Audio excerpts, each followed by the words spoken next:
left unsaid.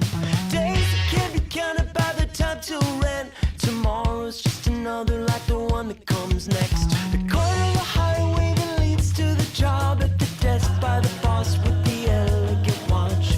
The tick of the clock and the tick of the clock mark the moments till the ticking stops. You guys are really going to enjoy this podcast. It's with Joe Pine, who is an internationally acclaimed author, speaker, and management advisor to Fortune 500 companies and entrepreneurial startups alike. I always have trouble with that word. He is co-founder of Strategic Horizons LLP, a thinking studio dedicated to helping businesses conceive and design new ways of adding value to their economic offerings.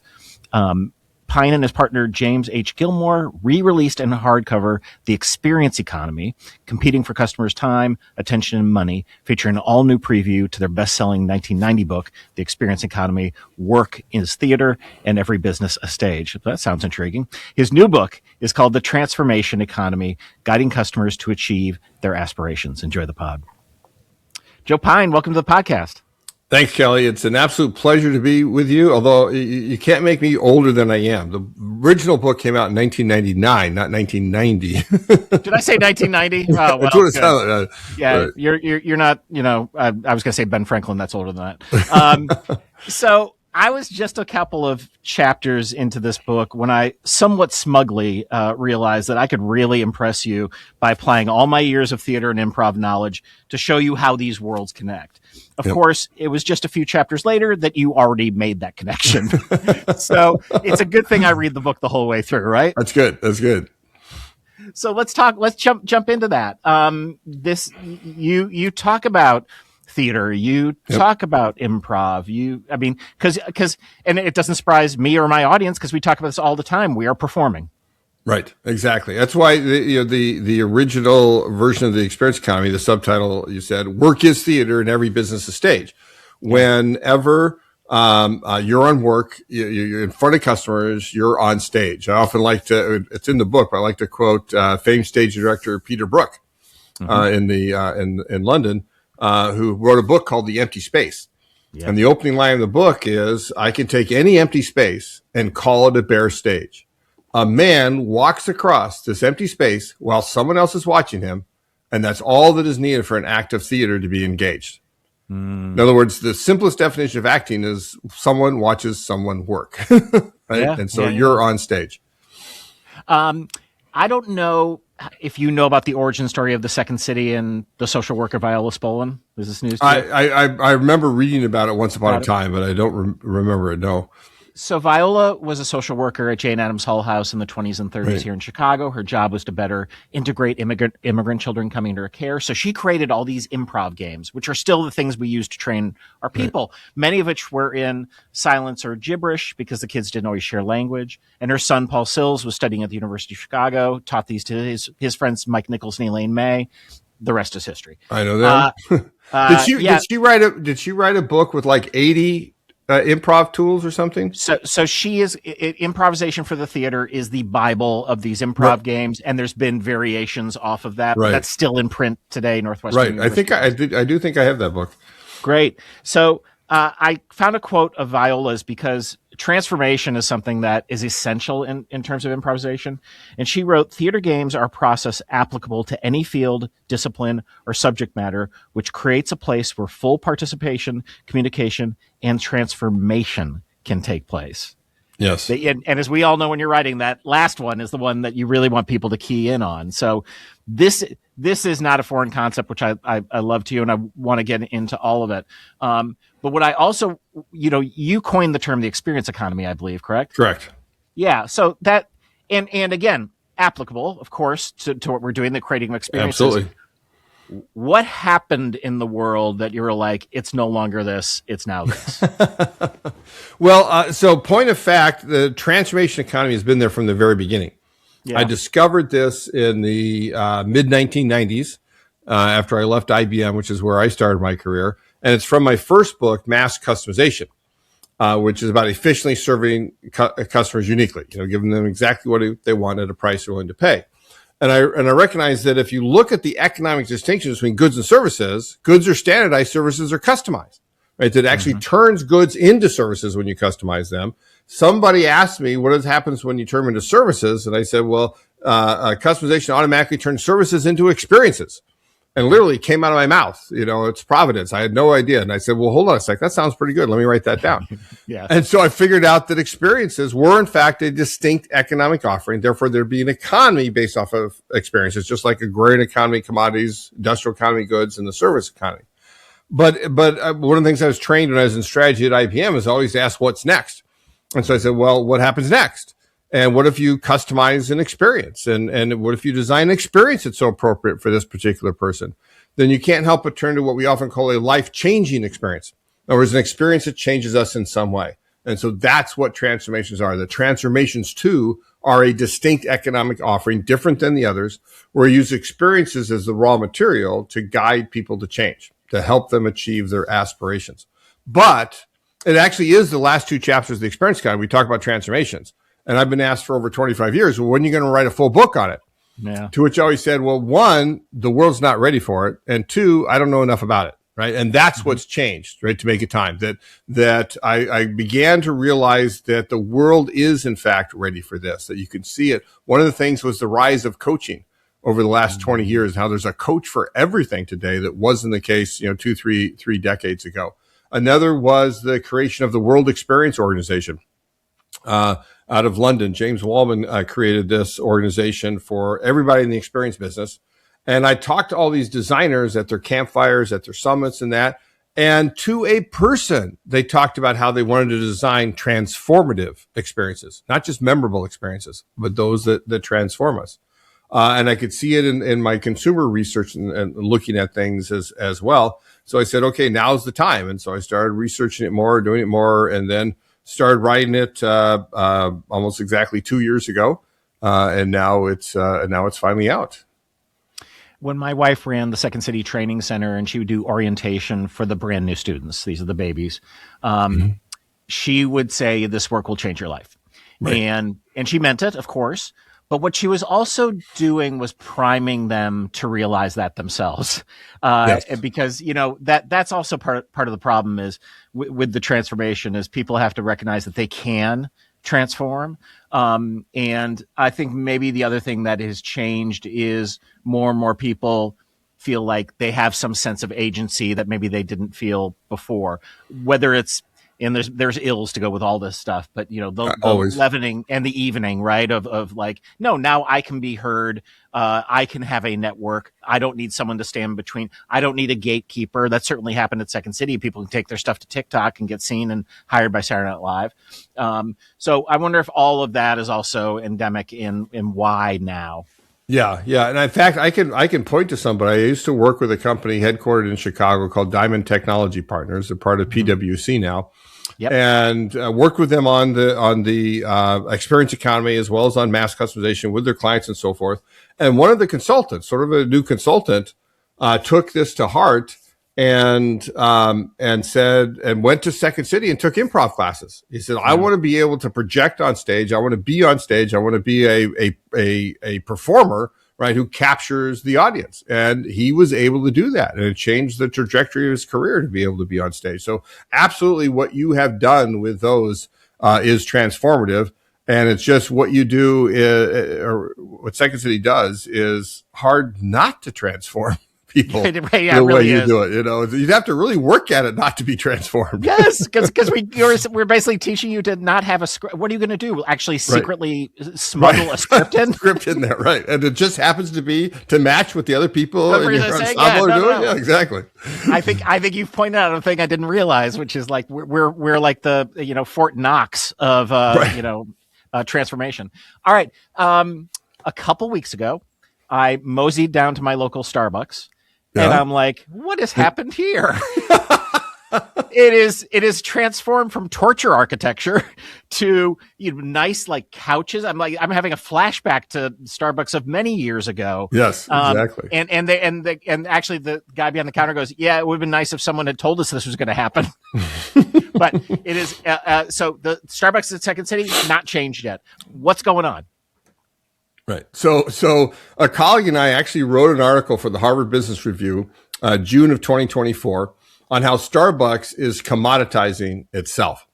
Yeah. That they had been taking out the comfy chairs. There have been hard chairs make you leave sooner. They take out the outlets and so forth. They stop handwriting on cups. It's all machine written, which is incredibly inauthentic. Anything of machine and so forth. And then we outline, here's some things that you can do. It was one of the top 10 most viewed pieces of the entire year. And so we talked about what they should do. And a lot of it is going back to what they once were, that they've lost in their drive for efficiency and becoming ubiquitous and all of that.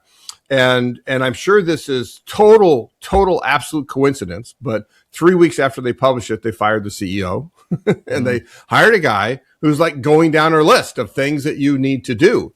Including the latest one is figure out a way that mobile doesn't interfere with the in-place experience.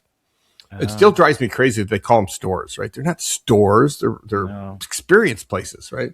So, so it's been great to see them doing this. It is amazing too that I go into Starbucks and now I'm paying over $7 for my venti non-fat 6-pump no water chai extra hot for Joe.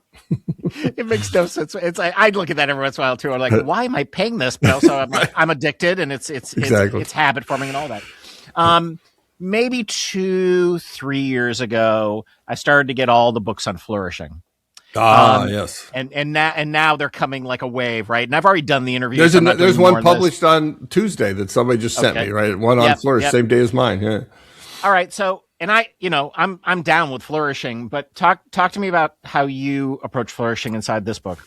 Yeah. So originally flourishing was this little small thing. When I outlined the book, I was going to talk about all the different industries that are in transformations. I eventually settled on the word spheres because it wasn't so industrial as the word industry. And then I recognized, well, they overlap, right? And what do they overlap in? Well, they overlap in helping people flourish and which is more than happiness, right? It's a level of contentment. It's being able to express yourself and so forth. And what I finally came to the conclusion of is that human flourishing is the raison d'etre of business. Period. That the reason business exists is to help people flourish and help the world flourish. If the only reason people take money out of their wallet, out of their purse, out of their account and give it to a company is because they think that offering is going to make them better in some way.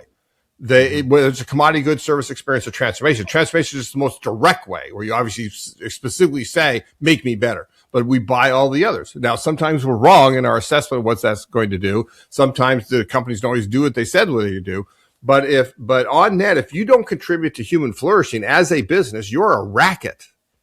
Right. And you think about all the social media companies, you mentioned TikTok, right? There's many others we could mention that have algorithms specifically to addict you to their product, to get you to spend more time. So they make money off selling you and your eyeballs to other companies, right? They're a racket. It's immoral what they are doing, just like selling drugs and prostitution, right? It's immoral. And so I always get impassioned when I say this now, right? This wasn't there in the beginning, right? This came out, in the writing of the book, and it's just very important. So when I read all those books that you did on human flourishing, I'm sure you've read more than I have, but so I asked, like, well, what's a definition? And generally they didn't give a definition. They gave like, here's 7 things. And if you have 4 of these to at least this level, then you're flourishing. And I thought, that's stupid, right? Mm-hmm. So I thought hard about it and keying off an article I read actually in Psychology Today on the web. I came with the definition that flourishing is the extent to which you are who you are meant to be. That's lovely. Now, thank you. I have one person who said, "Nah, don't like it," but anyway, good friend. But anyway, right. It's intentionally vague, right, about what it is because you are unique, right? You, Kelly, are the only Kelly Leonard in the world who is you, and what flourishing is for you is going to be different than what it is for me. And so you can't define it in any way like that, other than being idiosyncratic to who you are. And so I think it's a good definition because it also gets people thinking like, well, who am I meant to be? Right? Most people don't think about that. Well, let's think about it. Who are you meant to be? And how do you become more of who you are meant to be? Even though it'll never be 100%. Nobody in the world, right, ever has everything that they want, that's good for them, that exists at the highest level, not in this world anyway. But thinking about who you're meant to be will help you live a more fulfilling life. I'm thinking of Socrates at the moment, although human flourishing actually comes from Aristotle and his Greek word eudaimonia, right? Which is really what it's about. And it's basically living a good life. What does it mean to live a good life, to have a good life? And that's what human flourishing is about. Right. And I think the other important thing is to recognize it's not static. It changes. Right. It changes. You change and you grow. So, 21-year-old Kelly loved going out to the bar after the show until 3 a.m. Right. This Kelly will be in bed by 8:30 p.m. Right. My wife makes fun of me for when I go to bed. I won't say what time it is, but she makes fun of me. Yeah, same. You have a lovely line in the book that says, it's not just about staying healthy. It's about having health and well-being. It's not about just about becoming wealthy. It's about having wealth and prosperity. And it's not just about being wise. It's about having knowledge and wisdom. Additionally, I'll add one more: purpose and meaning. I know that I've been in meetings with business people who bristle at these terms, thinking they are esoteric or they're woke or they're, whatever, ephemeral. And you and I think in our agreement that they don't, because they speak to what people want. Exactly. I was hoping you're saying that, right? Because guess what? If you provide what people want, you'll have a better business than if you provide things that are slightly askew or way off from what they're really looking for. And those are the 4 spheres of transformation. That's what people are looking like. That's where they come together. If I can get all 4 of these, with meaning, purpose and meaning, actually the most important one over healthy, wealthy, and wise, and the extensions they made to them, then you'll create more value within them, and therefore be able to have a better business on the long term. On the short term, sure, let me addict people. I'll make a ton of money, right? But that's not going to last. I was reading chapter 3, and it dawned on me I wanted to tell you about an exercise we created at the University of Chicago at the Booth School of Business. We had a program called the Second Science Project that looked at behavioral science through the lens of improvisation and vice versa. And we ended up actually, in addition to research and exec ed programs and other stuff, some of these bespoke exercises ended up in the orientation programs for undergrad and grad and the law school. They're still doing them. So my daughter went to the Booth School for MBA, so I'm gonna have to ask her after you describe this. Ask her. Yeah. She'll, it's been 10 years they've been doing it. Right. So one of the exercises, maybe the first one in the program that we did, was called "I Am Somebody Who," and we have everyone get in a circle, and then the instructor, the leader, is going to read out, "I am somebody who wears glasses," and then anyone who identifies with that attribute just needs to move to another part of the circle. So you'll see the 3 or 4 people wearing glasses, or maybe someone who's not wearing them but does wear them, right? Will move. You're like, right. Oh. And it's, I'm somebody who identifies as a Christian. I'm somebody who owns a gun. I'm somebody who is vegan. And what happens over a period of time, you're like, the vegan owns a gun? Right. And well, I assume after you start out, is they do want to get more shocking, right? They want to say they get a little bit deeper, but never right. like, embarrassing or whatever. But what it is that we are many things, and you are going to, with all the heuristics, you're going to like go to your quick, that's, this guy's this. And so I'm going to tell a story about them. That ends up not being true. So I thought you would dig that, because you are talking about this aspiration idea and the way people get seen, and we're not necessarily always good at it, and the people who are do very well. Right. That is beautiful. I just don't like it, Kelly. I'm going to steal it and use it. I just want to know how you debrief it when you do that. That's beautiful. So understand, like what I say point blank in chapter 3, all transformation is identity change, right? You talk about identify as someone with glasses with a gun. And all transformation is identity change. It may be enhancing a current aspect of identity, or maybe taking on a new aspect of identity, up to including a metamorphosis. I was going to say total metamorphosis, but it's like saying more unique, right? Sorry, it's not total. Metamorphosis is total. You entered a chrysalis and you came out a butterfly. And those are the biggest transformations. and there are so many more, that are less of an extent of those. But it's not a change in transition. Like if I'm cold and you make me warm, if I'm hungry and you feed me, if I'm sad and you make me happy, those are all transitions, but they're not transformations. They don't last. They're not identity change. They're state change, basically. So when you think about it, is I love that I am someone who, or somebody who is it does have that we have this multitude within this of all these aspects of identity, of things that we identify as. And by asking those questions, you're going to find out more and more about that person. And so what I'm thinking now, Kelly, is I'm going to steal that exercise. And then you do, I am somebody who aspires to, or figure out the exact formulation, right? And then let them fill in that blank and see if other people aspire that to, just get them. And maybe somebody will say, well, I didn't, but now that he said it, I want that. Right. And you get people that understand their aspirations. There's got to be a formulation there. Well, I just realized this is that, the bulk of the people who take the classes at Second City are not looking to get on stage or go to Saturday Night Live. At this point, it's 4,000 students. It's like that. So are they in the same class though as people who are? Yeah. Often. Oh, I didn't know that. I thought they were sort of like, here's this thing we do for work people, and here's this thing we do for aspiring actors. Oh, the work stuff has its own division, so those things happen usually at people's places of work. Right. But business people with aspiring comedians sign up for Level A. The beginning program. We have a conservatory program that's pretty much actors or performers. But the reason I bring this up is it is a place where the whole reason they're going is they aspire for something different. Right. That's why they're there. Why would you do something so uncomfortable as to do an improv class? Right. I mean, it ends up they love it. They meet people, all that. But the thing that took here's how I put it, which is a funnier yet darker way, which is everyone who's broken shows up at Second City in some way. But I could also say that in the other way, which is everyone who aspires. And sometimes it's our brokenness that does that, but aren't we all a little bit broken? You just defined another framework in chapter 3 that you talked about, where when I first thought of transformations, I thought of it as like, well, the bluebird of happiness comes down and whispers in your ear and you say, oh, I want to become this. Right? Well, no, that's not how it is. No. And so I figure out what are the catalysts of change.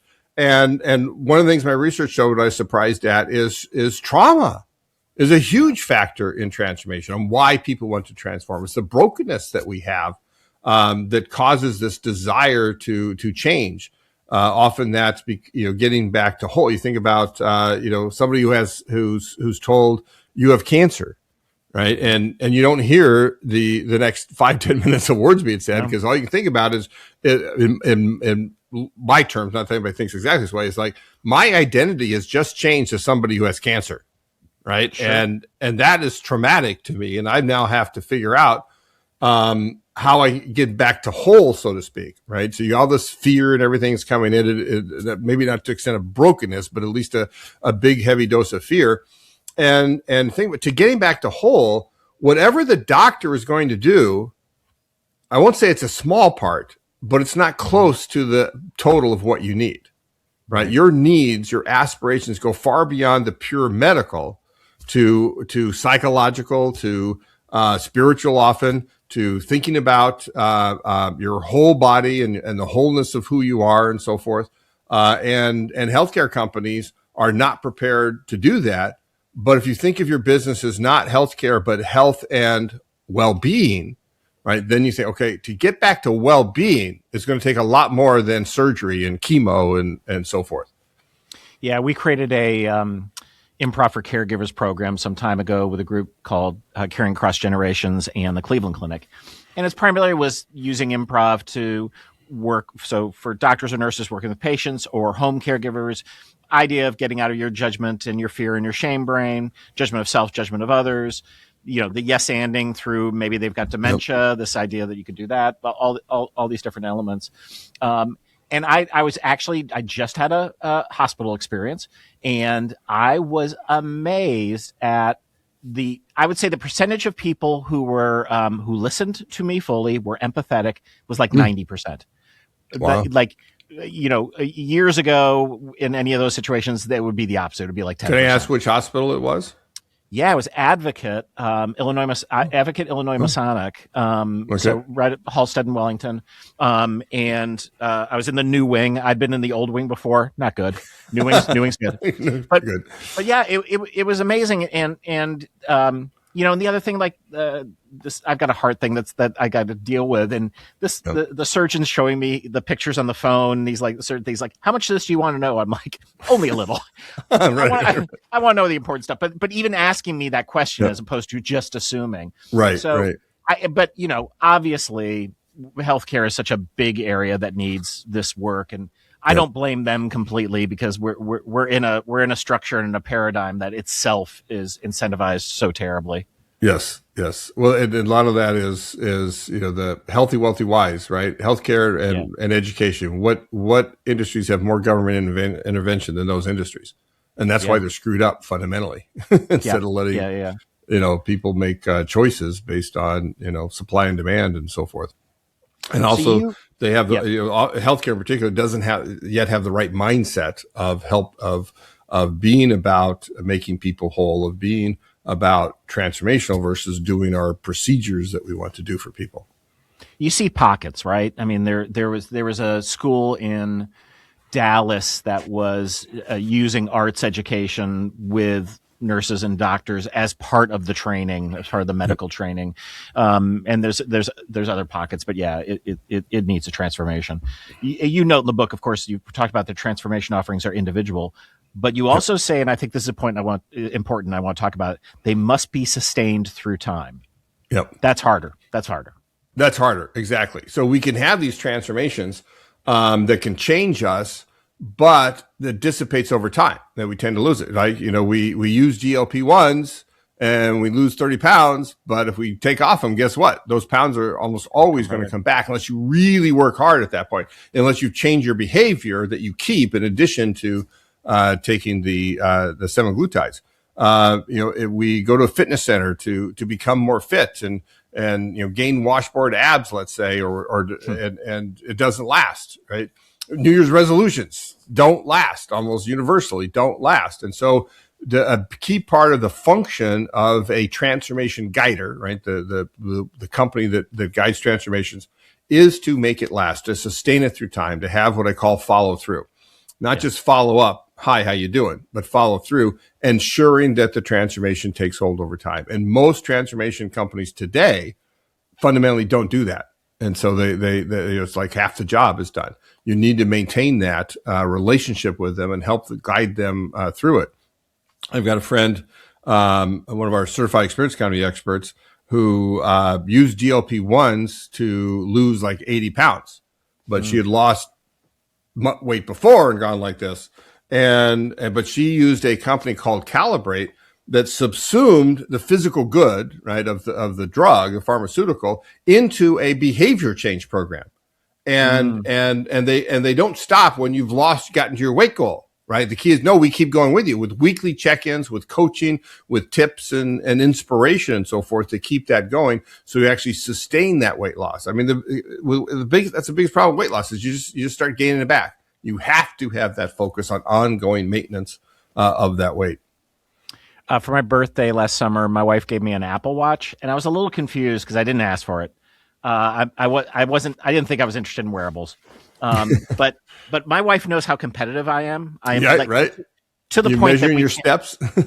Yeah, well, this is it, right? Like, we can't play board games in my house because it'll end in tears. Right. But these rings, man, I gotta close these rings, and it is. And it's actually great. And the other day, like, I could test my blood oxygen, on here when it was like, is there something up with that? And so this transformational technology. Right. And I know everyone knows that I'm late to the game, but still it is like, I get it now. And it's why it's probably why it's one of the richest companies in the world. Right. And increasingly using their physical goods for which they've created a lot of services of apps, right? And had a lot of experiences like the Apple stores and that, moving increasingly into transformations. And it's like so many companies Apple are not only, but Walmart and Amazon, want to move into healthcare. They recognize the tremendous opportunity there because fundamentally there's a lot of the system in many ways is broke. And one of the things, like, so we mentioned from health care to health and well-being. One of the ways I define that, if a third party or government pays for it, it's healthcare. If you pay for it yourself, it's well-being. And you look at the shift about how much people are willing to pay beyond what they do in insurance and so forth themselves because they want that, including the devices that are used to help doing that, right? It's a huge shift in growth and well-being. Yeah, that's interesting. All right, in a moment, I'm going to ask you for a yes and story. Before we do that, a couple of the things I noted from the book. You talk about that people should think that companies should think of their employees as experts. Del Close, who's a guru of improv, he had a quote: "Treat your audience like poets and geniuses, and that's what they'll become." Right. And I would say that audience could also mean your employees. Right. Exactly. It's funny. Twice I've read this thing that I've read before, but twice in the last 2 weeks I've read it or somebody's saying it that if you want people to build a boat, right, you don't teach them how to build a boat. You get them to yearn for the sea. Right. It's that same. Yeah. Right. It's that same sort of thing. And so yes, it is.